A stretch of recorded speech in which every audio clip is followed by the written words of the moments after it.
ओम शांति। ओम शांति। ओम शांति। ओम शांति। जगत नियंता, सर्वशक्तिमान, गुणों के सागर, शक्तियों के सागर परमात्मा की अति प्रिय संतान, मंच पर उपस्थित आज के कार्यक्रम की अध्यक्षा आदरणीय रामदेवी दीदी जी, जो सर्वस्नेही, सर्व को सदा आगे बढ़ाने वाली है। मंच पर उपस्थित अर्चना है, कुशल मंच संचालिका, हमारी अन्य समर्पित बहनें और आप सभी उपस्थित प्रभु प्रिय आत्माएं, आज सभी को शिव जयंती की बहुत बहुत मुबारक हो, बधाइयाँ हो। आज कितना अच्छा दिन है, हम सब मिलकर परमात्मा शिव का अवतरण दिवस शिवरात्रि बहुत धूमधाम से मना रहे हैं। बहुत लंबे काल से, मैं समझती हूँ 1 फरवरी से शिव जयंती के प्रोग्राम शुरू हुए हैं और लगभग 1 मार्च तक सबके प्रोग्राम फिक्स हैं। किसी का भी जन्मदिन होता है तो एक ही दिन मनाया जाता है, लेकिन बाबा कितना छोटा सा बिंदु है, लेकिन उसका जन्मदिन पूरा 1 मास मनाते हैं। तो सचमुच हम सब बहुत भाग्यवान हैं कि हम सब मिलकर परमात्मा का और अपना बर्थडे मना रहे हैं। तो आपको बाबा की बर्थडे की भी मुबारक और आपके अपने बर्थडे की भी बहुत बहुत बधाई। आज हम सब इस सुंदर अवसर पर पहुंचे हैं कि परमात्मा का बर्थडे मनाया जा रहा है। तो इस बर्थडे में आज हम कुछ खास करेंगे। हर एक के बर्थडे की तैयारी बहुत समय पहले हो जाती है। पहले से सब सोचते हैं कि इस डेट को बर्थडे है तो हम कहाँ सेलिब्रेट करेंगे, लेकिन आज परमात्मा के बर्थडे पर हम कुछ ऐसा करें कि ये हमेशा के लिए यादगार बन जाए। तो जो भी यहाँ बैठे हैं, सबसे पहले तो सभी एकाग्र होकर बैठेंगे, तन से भी और मन से भी। जहाँ आप बैठे हैं, जो पल चल रहा है, आप इसका ही आनंद लेंगे। यहाँ बैठे आप घर की कोई चिंता, ऑफिस की चिंता नहीं करेंगे। जो यहाँ बैठे हैं वो हाथ खड़ा करें, यहाँ बैठे और ऊपर। कोई बैठे यहाँ है, मन से वो बाहर है, ठीक है? तो उनको तन से भी मन से भी यहाँ ही रहना है। जितना देर हम हैं यहाँ पर, हर एक अटेंशन दे, हमें पूरी एकाग्रता से ध्यान से सुनना है। सुनाने वाले की बजाय सुनने वाले का महत्व बहुत ज़्यादा होता है। अगर हम ध्यान से सुनेंगे, एकाग्र होकर सुनेंगे, तो उसकी कुछ निशानियाँ हैं। अगर हम एकाग्र होकर सुनते हैं तो हमारा ध्यान सुनाने वाले की तरफ होता है कि क्या कहा जा रहा है। और अगर मन नहीं लग रहा है, हमें जबरदस्ती लाया गया है, फोर्सफुली लाया गया है, तो हम देखते हैं अब कौन आ रहा है, कौन जा रहा है, किसका मोबाइल बजा है, क्या हो रहा है, हम इधर उधर अपने नेत्रों से मूव करते रहते हैं। मेरा आप सबसे नम्र निवेदन है, अभी कोई भी आए ना जाए, अपने नेत्रों को एक आदेश दीजिए कि हमें जो कुछ सुनाया जा रहा है, हम बार बार यहाँ वहाँ नहीं झाँकेंगे। कौन कौन करने के लिए तैयार है? वेरी गुड, अपने लिए ताली बजाओ। जितनी देर हम सभी बर्थडे सेलिब्रेट करेंगे, उस दौरान हमारा किसी का भी मोबाइल नहीं बजेगा। आवाज़ से नहीं होना चाहिए, पहले उसको शांति पे कर लीजिए, साइलेंट मोड पे कर लीजिए, या अपने साथी जो हैं जिन्हें करना आता है उनसे करा लीजिए। किस किस का मोबाइल साइलेंट मोड पे है? बीच में आवाज़ नहीं करेगा। Very good. कईयों के पास नहीं है, बहुत अच्छा। जिनके पास है, अपने साथियों का सहयोग ले लीजिए। अभी तक आपने 3 अटेंशन देने वाली बातें सुनी हैं। जीवन में हम चाहते हैं कि मेरी टेंशन दूर हो जाए, मेरा स्ट्रेस दूर हो जाए। ज्ञान सुनने के बाद भी कई मन से बहुत भारी रहते हैं, अटेंशन में नहीं बल्कि वो टेंशन में रहते हैं। उन्हें अलग तरह की टेंशन होती है, लेकिन सभी टेंशन को दूर करने का साधन स्वयं सत्यम शिवम सुंदरम ने सुनाया है। बहुत ही सुंदर विषय है आज का, कॉल ऑफ टाइम, समय की पुकार, शिव ही जीवन का सार है। तो सत्यम शिवम सुंदरम ने हमें बहुत सुंदर तरीके सिखाए हैं जिससे हम सदा खुश रह सकते हैं, सदा आनंदित रह सकते हैं।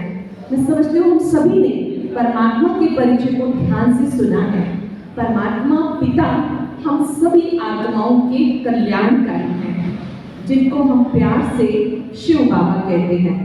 एक है शिव बाबा को जानना, पहचानना, और एक है उसके साथ संबंध जोड़ना। इस ज्ञान मार्ग में हम परमात्मा को जानते भी हैं, मानते भी हैं और उसके साथ संबंध जोड़ना जानते हैं। परमात्मा का परिचय हम सबने अच्छे से सुना है। उनका नाम क्या है? परमात्मा का नाम क्या है? सत्यम कोई ऐसे नहीं है जो आज बिल्कुल पहली बार आए हो? अच्छा, ऐसे नहीं है। अधिकतर ऐसे जिन्होंने परमात्मा का परिचय सुना हुआ है। ये जो पीछे ब्रह्मा बाबा हैं, इनके ऊपर ज्योति बिंदु परमात्मा है। परमात्मा जिनका यादगार चिन्ह शिवलिंग हर स्थान पे पाया जाता है। ना वो स्त्रीलिंग है, ना वो पुल्लिंग है, बल्कि वो ज्योतिलिंगम है। ज्योति का यादगार चिन्ह है।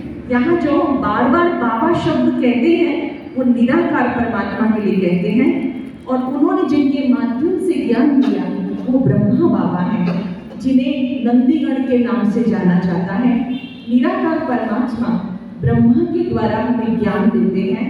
उस ज्ञान को सुनने से हमारे जीवन का अंधकार मिट जाता है। वो जो शिव हैं वो कल्याणकारी हैं। उनके 5 गुण आप मेरे साथ मिलकर बोलेंगे। मेरे बाबा, मेरे बाबा, प्यारे बाबा, प्यारे बाबा, ज्ञान के सागर हैं। ज्ञान के सागर हैं।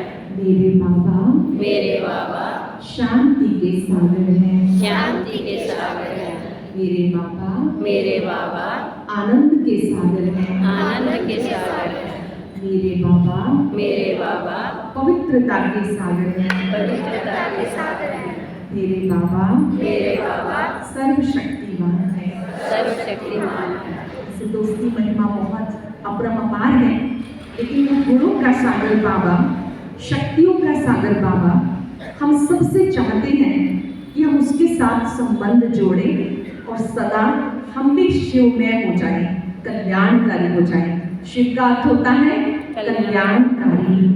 उसी शिव को प्यार से हम बाबा कहते हैं। शिव बाबा हम सबको सिखाते हैं कि जब आप भक्ति मार्ग में जाते थे तो शिवलिंग के ऊपर जल चढ़ा के आते थे, घंटा बजा के आते थे। उसके ऊपर एक कलश होता है जिसके ऊपर से एक बूंद गिरती रहती है। उस शिव ने जो ज्ञान की बूंदें दी हैं, आज हम उनका चिंतन करेंगे। सबसे पहली बूंद परमात्मा हमको सिखाते हैं कि आप अपने को आत्मा समझ मुझ पिता को याद करो। हाथों से कर्म करो, मन से मुझे याद करो। जो उसे याद करते हैं तो उनके जीवन का अंधकार दूर हो जाता है। हमें सिर्फ इतना ही नहीं कहना कि शिव बाबा बहुत मीठे हैं, बहुत प्यारे हैं। ये समय की पुकार है कि उसको समय पर याद किया जाए। भक्ति मार्ग में जब हम याद कर रहे थे तो हम कई बार डर से याद करते थे, कई बार प्रेम से याद करते थे, कई बार नियम निभाने के लिए याद करते थे।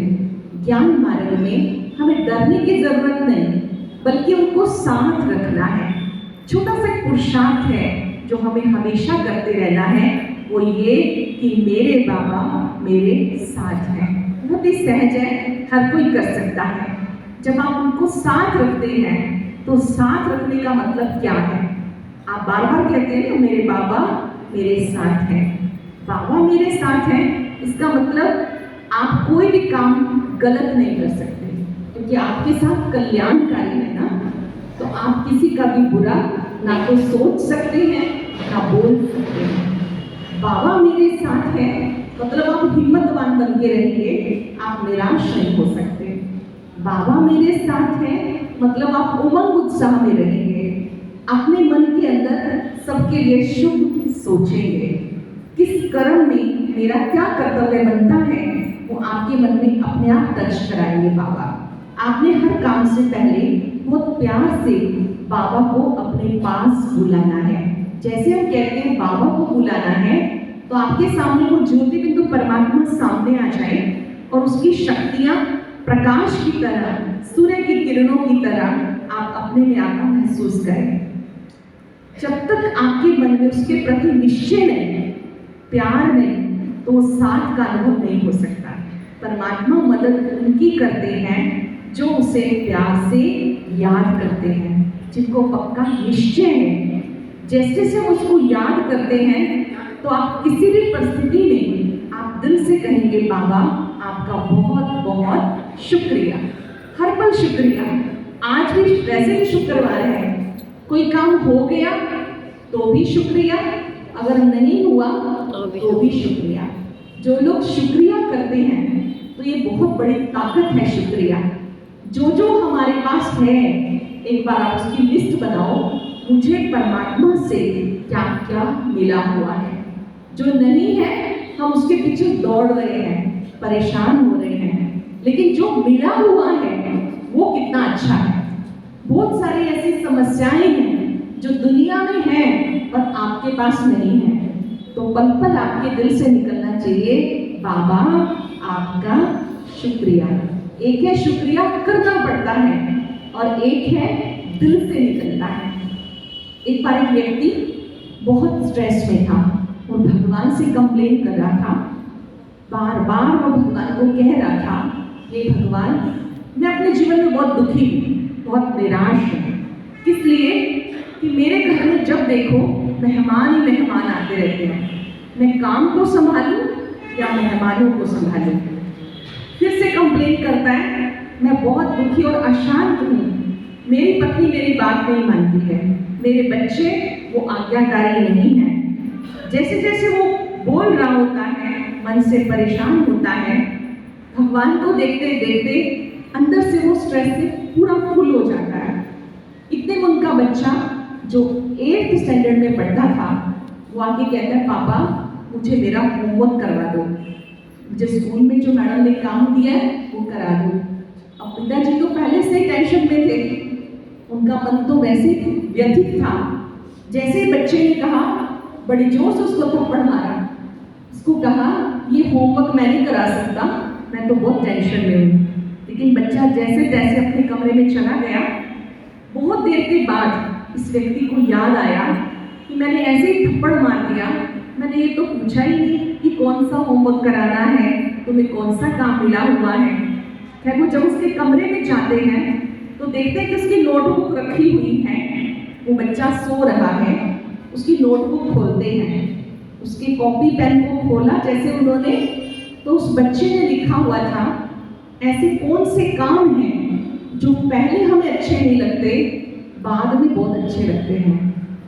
तो उन्होंने पढ़ा, उस बच्चे ने जवाब लिखा हुआ था कि सुबह सुबह जब अलार्म घड़ी बजती है ना तो अच्छी नहीं लगती, पर जब हम उठ जाते हैं सारे काम करते हैं तो बहुत अच्छा लगता है। सवेरे उठाने वाला तो धर्मराज ही लगता है ना, कि मुझे क्यों जगा रहे हैं, देख के बड़े गुस्से में आ जाते हैं। अगर मोबाइल पे भी बजता है तो उसको बंद कर देते हैं, थोड़ी देर आगे का फिर अलार्म लगा लेते हैं। लेकिन जब वो उठ जाते हैं तो बहुत अच्छा लगता है।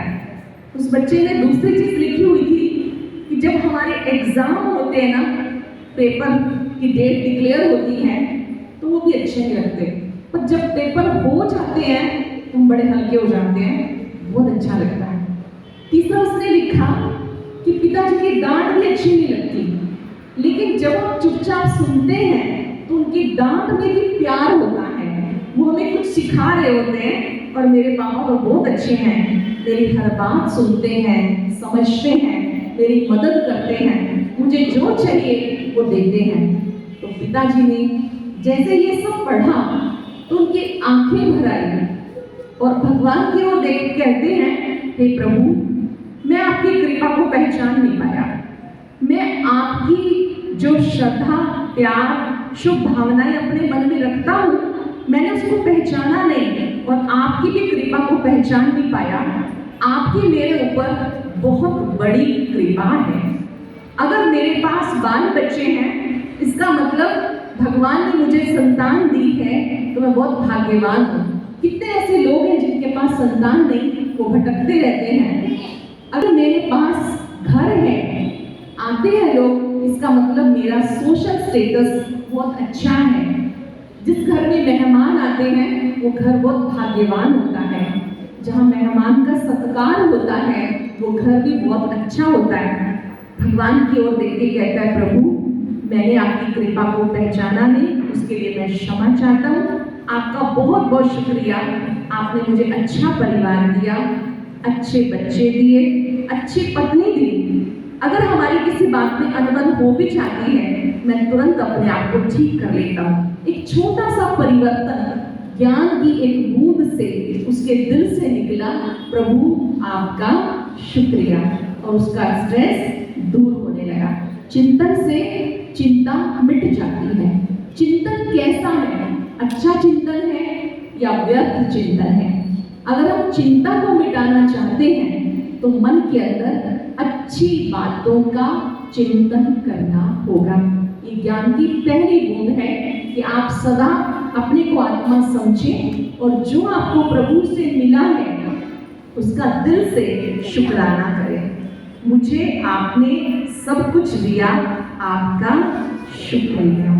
मिलकर बोलेंगे, मीठे बाबा, मीठे बाबा, प्यारे बाबा, प्यारे बाबा, दिल के सहारे बाबा, दिल के सहारे बाबा, आपका शुक्रिया। आपका शुक्रिया, ज्ञान देने के लिए शुक्रिया, ज्ञान देने के लिए शुक्रिया, साथ देने के लिए शुक्रिया, साथ देने के लिए शुक्रिया, अपना बनाने के लिए शुक्रिया, अपना बनाने के लिए शुक्रिया, अंग संग रहने के लिए शुक्रिया। अंग संग रहने के लिए शुक्रिया। हम जो हैं, हम जो हैं, जैसे हैं, जैसे हैं, हम आपके हैं। हम आपके हैं। आज से हम कोई भी कंप्लेन नहीं करेंगे, दिल से कहेंगे आपका शुक्रिया। कोई काम हो गया तो भी शुक्रिया, अगर नहीं हुआ तो भी तो भी शुक्रिया। कोई काम अभी होने में कल्याण है और कोई काम बाद में होने में कल्याण है। सबकी प्रमोशन हो गई, हमारी रह गई, हम क्या सोचते हैं, भगवान मेरी बात सुनता नहीं। हमें उसको कंप्लेन नहीं करना। कई बड़े साल से ज्ञान में चलते रहते हैं और ये कंप्लेन करते हैं कि बाबा आप सबकी सुनते हो और मेरी नहीं सुनते हो। हमारे पास एक माता आती है, कहती मैं जिसके लिए भी योग लगाती हूँ ना तो सफल हो जाता है, पर मैं अगर अपने बच्चों के लिए लगाऊं तो मुझे सफलता नहीं मिलती। कहती मैं जिसके लिए मैं सोचूंगी ना इसकी प्रमोशन हो जाएगी, लेकिन मेरे बच्चे की नहीं होती है। तो मैंने उनको कहा कि आप ना ये चीज निकाल दो कि मेरा बच्चा है, ये चीज पक्की कर लो, मेरा नहीं, सब कुछ प्रभु तेरा है। अगर इस जीवन में सदा खुश रहना है तो ये मंत्र पक्का कर लो, मेरा कुछ भी नहीं, सब कुछ प्रभु तेरा। कौन कौन कहते हैं सब कुछ प्रभु तेरा? सब कह रहे हैं, वेरी गुड। वही लोग पास है आज के समय में जिन्होंने बुद्धि से समझ लिया कि मेरा कुछ भी नहीं, सब कुछ प्रभु तेरा। तेरा करने का मतलब ये नहीं है कि आप अपनी जिम्मेवारियां नहीं निभाएंगे। आपको अपनी जिम्मेवारियों को बहुत तरीके से जिम्मेवारी से निभाना है। जिम्मेवारी को जिम्मेवार बनकर निभाना है। जिम्मेवारियों से पलायन नहीं करना, लेकिन उसमें मैंपन नहीं होना चाहिए। जिस व्यक्ति में जितना अधिक मैंपन है उतना ही वो परेशान रहेगा। एक बार एक महिला थी, अकेली थी वो, लेकिन उसकी बेटी की शादी थी। उसके युगल ने शरीर छोड़ दिया, तो बहुत बड़ी जिम्मेवारी थी। मंदिर में जाती है, परमात्मा को देखती है और कहती है मेरी बेटी की शादी है, कोई मेरा मददगार नहीं है, मेरे लिए सब कुछ आप हो, आप मेरी मदद करना। जैसी वो ये बात कहती है तुरंत उसे आवाज आती है, तेरी बेटी है ना, तू देख। वो सोचने लगती है, फिर दोबारा कहती है भगवान मेरी बेटी की शादी है, मेरा कोई मददगार नहीं, जो कुछ हो सब कुछ आप हो, आप मेरी मदद करना। फिर आवाज आती है तेरी बेटी है ना, तू देख। वो बहुत रोती है, बहुत परेशान होती है, अकेले में बैठती है कि मेरा तो कोई भी नहीं। सोते सोते भी उसका चिंतन वही था कि कोई मेरा मददगार नहीं है। लगभग 12-13 घंटे के बाद फिर मंदिर में आके बैठती है, कहती हे भगवान तेरी बेटी की शादी है, तू जान तू देख। तो भगवान उसे कहते हैं जब मेरी बेटी है तो मैं कर लूंगा, तू चिंता क्यों करती है, मैं बैठा हूं ना। भगवान की मदद कब मिलेगी? जब हम उसको सौंप देंगे। हम उसको सौंपते नहीं, हम पकड़ के रखते हैं, ये भी मेरा है, ये भी मेरा है। इतना पक्का हो चुका है मेरा मेरा कि हम अपने मन बुद्धि को वहां से डिटैच नहीं कर पाते। आज कुछ पल के लिए बाबा को अपने घर में लेके चले और ये महसूस करें कि उस घर के बाहर लिखा है भगवान का घर, और ये अंदर से महसूस कीजिए हम भगवान के घर में रहते हैं। जो रहने वाले हैं वो सब परमात्मा के बच्चे हैं, देव आत्माएं हैं, वो सब बहुत अच्छे हैं। अगर आप ये समझकर सबके साथ संपर्क में आएंगे, व्यवहार में आएंगे, तो आपका मन का तनाव दूर हो जाएगा, आप बहुत हल्के रहेंगे। जब आप बच्चों को देखते हैं, देखते हुए भी ये सोचो कि ये मेरे नहीं, भगवान के बच्चे हैं, उन्होंने मुझे सेवा दी है। केवल वही लोग आज खुश हैं जो ट्रस्टी बनकर जीते हैं। ट्रस्टी बनकर जीना अर्थात निमित्त भाव से कार्य करना, ये याद करना कि मेरा कुछ भी नहीं, प्रभु ने मुझे सेवा दी है, अपना कार्य करो और डिटैच हो जाओ। जब हम पूरे संसार के मैनेजर बन के चलते हैं तो बहुत दुख मिलता है। यूनिवर्स मैनेजर बनने की जरूरत नहीं है। हम जहाँ रहते हैं उसको प्रभु का घर समझें, बच्चों को परमात्मा के बच्चे समझें और ये महसूस करें कि प्रभु ने मुझे सेवा दी है, प्रभु का शुक्रिया। जो जैसा है उसको वैसा ही स्वीकार करना है। सब हमारे अनुसार नहीं होंगे। हम क्या सोचते हैं, मैं ठीक हूँ, ये गलत है। सामने वाला यही सोच रहा है, मैं ठीक हूँ, ये गलत है। कोई भी गलत नहीं है, सब अपने अपने तरीके से ठीक है। कोई भी व्यक्ति गलत नहीं, सब एक दूसरे से अलग जरूर है लेकिन गलत नहीं। कोई भी चीज हम अपने एंगल से देखते हैं, वही आपको दूसरे के एंगल से भी देखनी है। अगर आप उस तरीके से देखेंगे तो आपका मन अशांत नहीं होगा। जो ट्रस्टी बनकर जीते हैं वो अपनी जिम्मेदारियों को बहुत अच्छे से निभाते हैं लेकिन खुश रहते हैं। ट्रस्टी अर्थात जैसे एक बैंक में कैशियर के पास बहुत सारा कैश होता है, उसको पता है ये मेरा नहीं है। ऐसे जब हम घर में जाते हैं तो ये याद करो कि ये भगवान के बच्चे हैं, ये भगवान का परिवार है, प्रभु ने मुझे सेवा दी, ये उनका शुक्रिया है। जब हम ये कहते हैं कि मेरा बच्चा है, मेरी बात नहीं मानता, तो वो दुख पहुंचता है। आज से हम पक्का करेंगे, घर की दहलीज पर पांव रखते ही याद आ जाए कि ये घर शिव बाबा का घर है। आप में से जिनके अपने मकान हैं, अपनी कोठी है, वो हाथ खड़ा करें। अपनी कोठी में रहते हैं जो, अच्छा, जो शिव बाबा की कोठी में रहते हैं वो हाथ खड़ा करें। किसकी कोठी है वो? अब आप पास में के फेल हुए, वो क्या फेल हो गए ना? आधे बेस, आधे फेल, आधे पास, है ना? चलिए कोई बात नहीं, इतनी जल्दी ये पक्का नहीं होता क्योंकि अंदर में बहुत समय से मेरे मेरेपन के संस्कार हैं। जो चीजें हम प्रयोग कर रहे हैं ना, उसके लिए भी सोचो कि बाबा ने मुझे दी है। बहुत अच्छे अच्छे जो बाबा के घर में समर्पित जैसे परिवार हैं, उन्होंने बड़ा अच्छा सिस्टम बनाया हुआ है। जब भी वो कोई नई चीज लाते हैं, उन्होंने घर में एक छोटा सा बाबा का रूम बनाया है या एक कॉर्नर में जहाँ वो हर रोज मेडिटेशन करते हैं। कोई भी चीज लाएंगे तो पहले बाबा के आगे रखते हैं, चाहे वो फल लेके आए, चाहे कोई अपनी चीजें लेकर के आए, बाबा से दृष्टि लेकर फिर प्रयोग करते हैं। एक बहन ने मुझे कल बड़ा अच्छा अनुभव सुनाया, कहती मैं जब अपनी सैलरी लेके आती हूँ ना, तो पहले मैं बाबा के आगे रखती हूँ और फिर उसमें से सबसे पहला हिस्सा बाबा का निकालती हूँ, और फिर जो भी मैं लेती हूँ तो मैं ये अनुभव करती हूँ कि बाबा ने मुझे खर्चे के लिए पैसा दिया।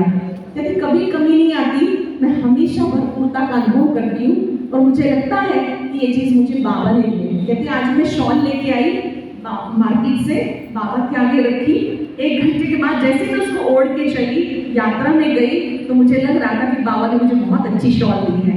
तो छोटे छोटे तरीके हैं जिससे हम बाबा को याद कर सकते हैं, जिससे हम शिवमय हो सकते हैं, शिव को अपने साथ रख सकते हैं और हमारा मन भी सबके लिए कल्याण का ही काम करेगा। ये काम हम भी कर सकते हैं ना। कि कुछ भी चीज़ लाएंगे तो हम महसूस करेंगे कि बाबा ने मुझे दी है। अगर हम कुछ भी सब्जी फ्रूट्स लेके आते हैं तो पहले बाबा को भोग लगाएंगे। जब हम उसको भोग लगा के खाते हैं तो वो भंडारा भरपूर रहता है। और ऐसे जो ट्रस्टी बनकर जीने वाले हैं वो निरंकारी रहते हैं। अहंकार एक बहुत बड़ा अंधकार है। ये जो पर्व है वो अंधकार से उजाले की ओर जाने के लिए है। आजकल दुनिया में अंधेरे बहुत हैं और अंधेरे के साथ उलझने बहुत हैं, झमेले बहुत हैं, लेकिन इस पर्व पर हम अहंकार को समाप्त करेंगे। आजकल परिवार क्यों टूट रहे हैं? पहले बड़ों का कितना सम्मान होता था। जिस परिवार के अंदर बड़े बुजुर्गों का सम्मान होता है वह हमेशा बरकत रहती है, दुआएं रहती हैं। लेकिन आजकल सब क्या सोचते हैं? शादी हो गई, बच्चा अलग रहता है, माता पिता अलग रहते हैं। और कई तो ऐसे हैं जिन्हें कोई देख रेख करने वाला भी नहीं है। कैसा समय आ गया। वहाँ पर एक वृद्धाश्रम है, उस वृद्धाश्रम में जाना हुआ तो वहाँ पर एक दोनों इकट्ठे बैठे हुए थे, बुजुर्ग बाऊ जी और माता जी। तो रक्षाबंधन के दिन थे, तो जैसे हमने उनको राखी बांधी तो उनके नेत्रों से आंसू बहने लगे। तो मैंने उनको कहा कि बाबूजी आपको ऐसा, मुझे ऐसा लगता है आपको अपनी बहनों की याद आ रही है। हम भी तो आपकी बहनें हैं, हम आपको राखी बांध रही हैं, आपको खुश होना चाहिए। कहते नहीं, मैं इसलिए नहीं रो रहा, मेरी व्यथा का कारण मैं आपको बताना चाहता हूँ और जो मैं आपको बताऊँगा आप हर सभा में जरूर सुनाना। और तब से मैंने सोचा कि जरूर सुनानी वो सच्ची घटना। उन्होंने ये बताया कि मेरे 2 बेटे हैं और एक बेटा चीफ इंजीनियर है और जो दूसरा है वो SDO है। कहते मैं आपको ये नहीं बताऊंगा कि मैं किस शहर से आया हूँ, नहीं तो मेरे बच्चों की इंसल्ट होगी। अभी ये शब्द उन्होंने बोले, मैं ये नहीं बताऊंगा कि मैं किस शहर से आया हूँ, पर मेरे दोनों बच्चे बहुत अच्छी पोस्ट पर हैं। शुरू से ही कहते मैंने उनको ये कहा आपको डॉक्टर बनना है, आपको इंजीनियर बनना है, आपको ये बनना है, और वो बन भी गए। पर मैं उनको ये चीज़ नहीं सिखा पाया कि माँ बाप की सेवा भी करनी है। कहते मैं उनको ये अच्छा संस्कार नहीं दे पाया।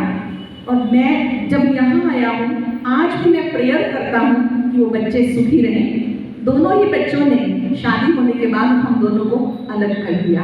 अब आप सोचो जिनके पास 2 बच्चे हैं वो कहाँ बैठे हुए हैं और उनके मन के अंदर चिंतन कैसा चल रहा है, उनके मन के दुख की आहें। उन्होंने बच्चों के लिए कितना बलिदान किया, अपनी पढ़ाई लिखाई हुई या नहीं हुई, उन बच्चों को पढ़ाया, उनको अच्छी पोस्ट पर पहुंचाया। जिस समय उनको जरूरत थी उस समय उनको वृद्धाश्रम भेज दिया। ऐसे एक नहीं बहुत सारे परिवारों की कहानी है। पर ये चीज हम याद रखेंगे, अगर हम ऐसा करते रहे, और ध्यान से सुनेगा और बुरा मत मानिएगा, अगर हम ऐसा करते रहे तो हमारे परिवारों में जो आने वाली पीढ़ियां हैं, बच्चे हैं, वो हमारी बात को महत्व नहीं देंगे, ना हमें सम्मान देंगे, ना वो हमारी सेवा करेंगे। क्योंकि जो हमारे परिवार से बड़े बुजुर्ग असंतुष्ट होकर जाते हैं, परेशान होकर जाते हैं, वो आत्माएं हमारे परिवारों में जन्म ले लेती हैं। और पुनर्जन्म जब होता है तो वो हिसाब क्लियर जरूर होता है। आपने देखा होगा कई छोटे बच्चे इतने चंचल, इतना परेशान करते हैं कि माँ बाप भी सही सुख की सांस नहीं ले पाते। कई माताएं तो रोती हैं कि ऐसी संतान का हम करें क्या। लेकिन ये सब क्यों हो रहा है हम इस कारण को नहीं समझ रहे। जो कुछ हमारे साथ हो रहा है उसके पीछे जिम्मेवार हमारे अपने ही कर्म हैं। अगर हम अपने बड़े बुजुर्गों को वक्त पर भोजन नहीं देते, उनकी केयर नहीं करते, हम खुद कहीं जा रहे हैं बिना बताए चले जाते हैं, तो हमारे मन के अंदर उनके प्रति भाव ही नहीं, भावना ही नहीं, तो दुआएं कैसे मिल सकती हैं। अप्रैल मास में हमने एक प्रोग्राम किया, घर बने मंदिर। तो उसमें एक बात सिखाई गई, विशेष युवा पीढ़ी जब घर से बाहर जाए तो अपने बड़ों को जरूर बता के जाए। उनको लगता है कि हमारी आज़ादी है, हमें कोई रोके ना, हम जहाँ मर्जी जाएं। पर ये आज़ादी की कोई भंग नहीं, लेकिन घर की व्यवस्था है कि जब आप बता के जाते हैं आपको बड़ों का आशीर्वाद मिलता है। जब आप आते हैं उनसे मिलते हैं तो आपको उनसे कुछ ना कुछ अच्छा सुनने को मिलता है। तो एक भाई जो ये प्रोग्राम अटेंड कर रहे थे तो उन्होंने बाद में आके कहा कि मैं बहुत खुश हूँ और सच में मेरा घर मंदिर बना।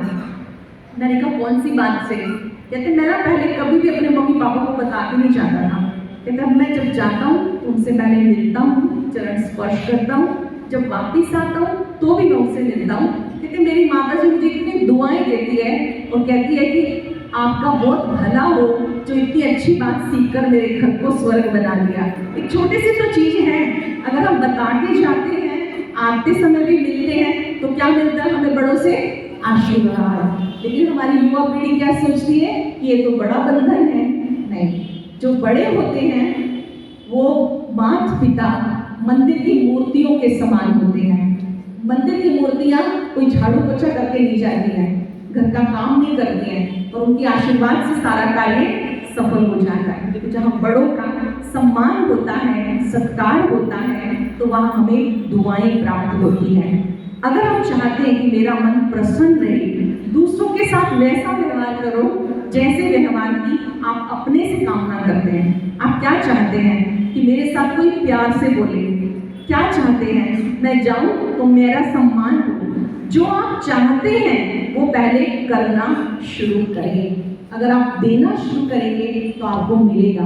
प्रयास करें कि जो हमारा परिवार है वो एक गुलदस्ते की भांति जुड़ा हुआ रहे।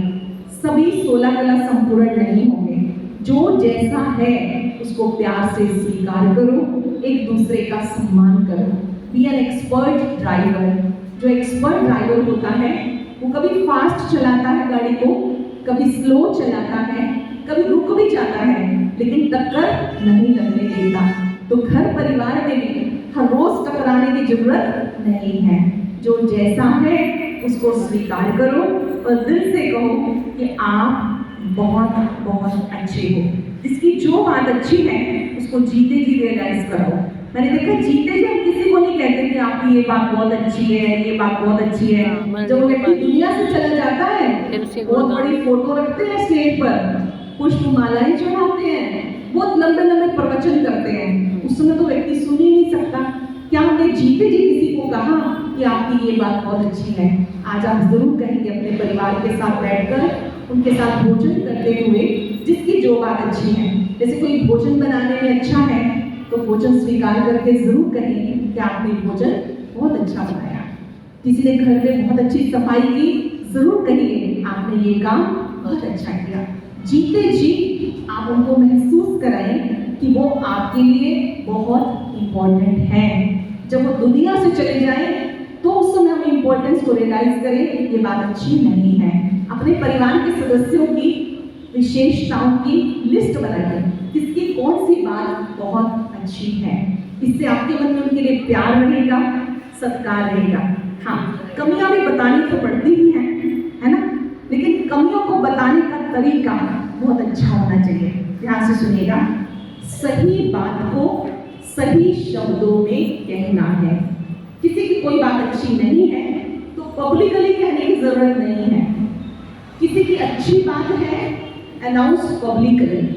जैसे दीदी की कोई विशेषता अच्छी है, मैं सबके बीच में सुनाऊं ये बहुत अच्छी बात है। मेरे साथ पानीपत से राखी बहन आई है, ये बहुत अच्छी गायिका है, ये विशेषता है इनकी जो गॉड की तरफ से गिफ्ट मिली है। ऐसे किसी की कोई विशेषता है आप सबके बीच में सुनाइए, ये बहुत अच्छी बात है। लेकिन किसी की कमी को हमेशा एकांत में कहिए, एकांत में कहिए। अच्छी बात कहिए, अच्छे शब्दों में कहें और पहले उसकी 2 विशेषताएं बताकर फिर उसकी कमी बताएं कि ये बात आप ठीक कर लें तो बहुत अच्छा रहेगा। इसको हम कहते हैं सैंडविच मेथड। पहले सैंडविच बनाती है ना, नीचे भी ब्रेड होता है, ऊपर ब्रेड होता है, बीच के अंदर सारा मसाला भरते हैं। तो किसी को भी कहने का तरीका सही होना चाहिए।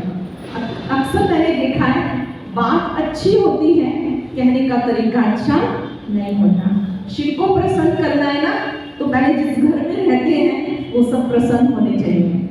हम एक दूसरे से मिलते समय, जैसे मान लो पूरा दिन आप बिजी रहते हैं, पर एक समय ऐसा होना चाहिए जब सारा परिवार मिलकर इकट्ठे भोजन करें। भोजन मौन में करें, परमात्मा की याद में करें, फिर उस समय हम अच्छी बात की चर्चा करें, किसकी कौन सी बात अच्छी है, और उनको प्यार से कहना है कि आप मेरे लिए बहुत बहुत इम्पोर्टेंट हैं, मुझे आपकी ये बात बहुत अच्छी लगती है। जैसे मुझे दीदी की बात जो बहुत अच्छी लगती है, दीदी हमसे बहुत बड़े हैं, हमने बचपन से सब कुछ इन दीदियों से सीखा है। इन दीदियों तरह से पालना दी है। मैंने देखा दीदी बहुत बड़े हैं, लेकिन ये बहुत निर्माणशील है, बहुत निर्माणशील है।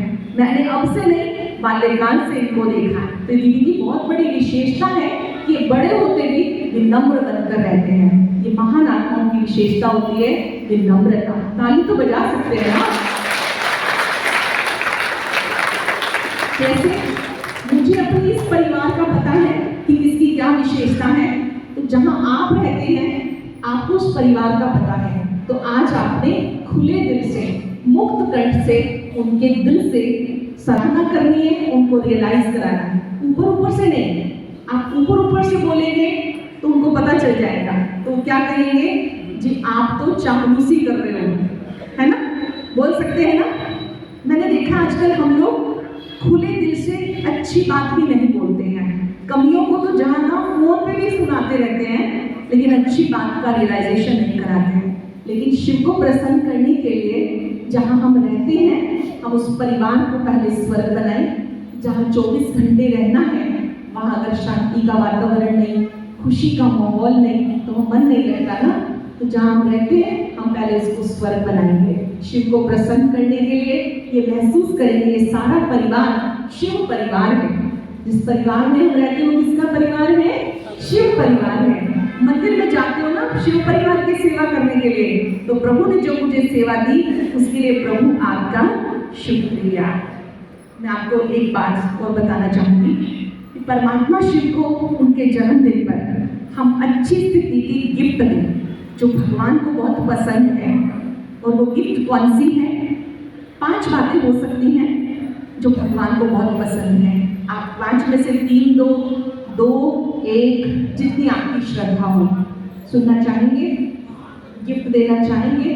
कौन कौन तैयार है बाबा के बर्थडे पर गिफ्ट देने के लिए? Very good.